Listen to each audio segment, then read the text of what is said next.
പ്രത്യേകതകളും വടുകുന്ത തടാകത്തിനുണ്ട്. ദാരികാവധത്തിന് ശേഷം കോപാവിഷ്ടയായ ദേവിയുടെ കോപം ശമിപ്പിക്കാൻ പരമശിവൻ തൃശൂലം കൊണ്ട് നിർമ്മിച്ചതാണ് ഈ തടാകമെന്നും ഇതിൽ നീരാടിയ ശേഷമാണ് ദേവിയുടെ കോപം ശമിച്ചതെന്നുമാണ് ഒരു ഐതിഹ്യം. ചരിത്രപ്രസിദ്ധമായ മാടായി പൂരോത്സവത്തിന്റെ ഭാഗമായുള്ള പൂരം കുളി നടക്കുന്നതും ഈ തടാകത്തിലാണ്. Kerala vision news, Kannur. Bollywood നടൻ സുശാന്ത് സിംഗ് മരിച്ച സംഭവത്തിൽ അന്തിമ റിപ്പോർട്ട് സമർപ്പിച്ച CBI. സുശാന്തിന്റെ മരണകാരണം ആത്മഹത്യ തന്നെയെന്ന് CBI വ്യക്തമാക്കി മുംബൈ കോടതിയിലാണ് അന്തിമ റിപ്പോർട്ട് സമർപ്പിച്ചത്.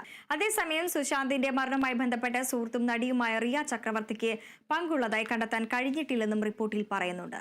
സുശാന്തിന്റെ മരണം ആത്മഹത്യയാണെന്ന് നേരത്തെ മുംബൈ പോലീസ് വ്യക്തമാക്കിയിരുന്നു. എന്നാൽ അന്വേഷണത്തിൽ അട്ടിമറിയുണ്ടെന്ന കുടുംബത്തിന്റെ ആവശ്യപ്രകാരം കേസ് എൻഫോഴ്സ്മെന്റ് ഡയറക്ടറേറ്റും നാർക്കോട്ടിക്സ് കൺട്രോൾ ബ്യൂറോയും അന്വേഷിച്ചിരുന്നു. പിന്നാലെയാണ് CBI കേസ് ഏറ്റെടുക്കുന്നത്. 2020 ജൂൺ 14 സുശാന്തിനെ മുംബൈയിലെ വസതിയിൽ തൂങ്ങി മരിച്ച നിലയിൽ കണ്ടെത്തിയത്.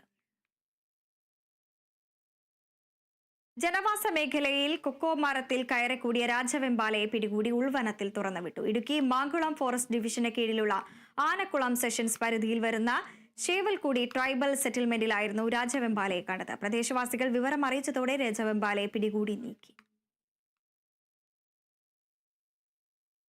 മാങ്കുളം ഫോറസ്റ്റ് ഡിവിഷന് കീഴിലുള്ള ആനക്കുളം സെക്ഷൻ പരിധിയിൽ വരുന്ന ഷേവൽക്കുടി ട്രൈബൽ സെറ്റിൽമെന്റിലായിരുന്നു പ്രദേശവാസിയുടെ വീടിന് മുമ്പിലുള്ള കൊക്കോ മരത്തിൽ രാജവെമ്പാല കയറിക്കൂടിയത്.